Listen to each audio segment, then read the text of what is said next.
নিম্নচাপের জেরে গত 3 দিন টানা বৃষ্টিপাত। বাঁকুড়া জেলার সবকটি নদী ফুঁসছে, বিপদ সীমার উপর বইছে জলস্তর। জলের তলায় বাঁকুড়ার দ্বারকেশ্বর নদীর উপর মিনাপুর, গন্ধেশ্বরী নদীর উপর মানলানালি সেতু।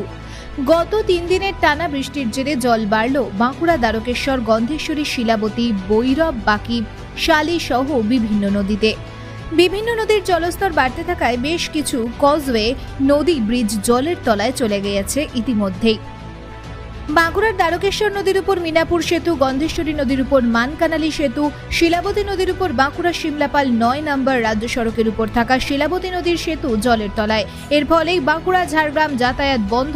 নদীর জলস্তর বাড়তে থাকায় বেশ কিছু এলাকায় জল ঢুকতে শুরু করেছে ইতিমধ্যেই। গত 3 দিনে নিম্নচাপজনিত টানা বৃষ্টির জেরে বাঁকুড়ার গন্ধেশ্বর নদীর উপর মিনাপুর সেতু পুরোটাই চলে গিয়েছে জলের তলায়। সবকটি নদীর সংলগ্ন এলাকায় সতর্কতা জারি করেছে জেলা প্রশাসন। গত 24 ঘন্টায় 108 মিলিমিটার বৃষ্টিপাত হয়েছে জেলা জুড়ে, যা অস্বাভাবিক।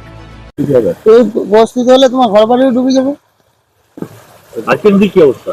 আজকে তো দেখে বুঝেছে, এবার আরো বৃষ্টি হলে মনে হচ্ছে নদীটার এই সাইডে আসা যাবে না, এত বৃষ্টি হবে। আমাদের বাড়িগুলো কি জলে ভর্তি হয়ে গেছে? হ্যাঁ, জলে ভর্তি হয়ে যাবে সাইডে।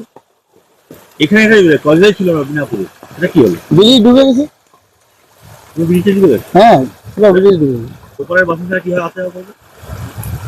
আর আসা যাবে না এখন বৃষ্টি না কমলে। যেটা বলছি টিভিতে বা নিম্নচাপের ফলে যে বৃষ্টি হবে আগামী দিনে, সেক্ষেত্রে কত সমস্যা পড়তে হবে? আজকে যদি বৃষ্টি হয়, হ্যাঁ, আজ বৃষ্টি হলে অনেক সমস্যায় পড়তে হবে মানুষজনকে, বেড়াতে পারছে না মানুষজন, আজও বন্ধ। কি বলবো? জল কি ঘরে ঢুকেছে?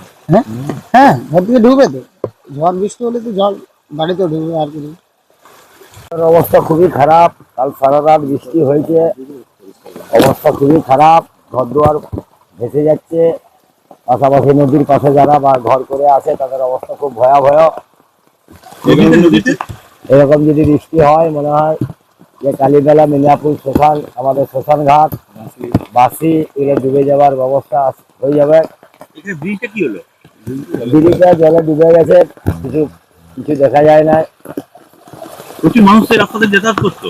প্রচুর, গোটা বাসি, জামমনি, এখানে পোয়া বাগান পর্যন্ত যাওয়ার ব্যবস্থা ছিল। এখন কি অবস্থা নদীর?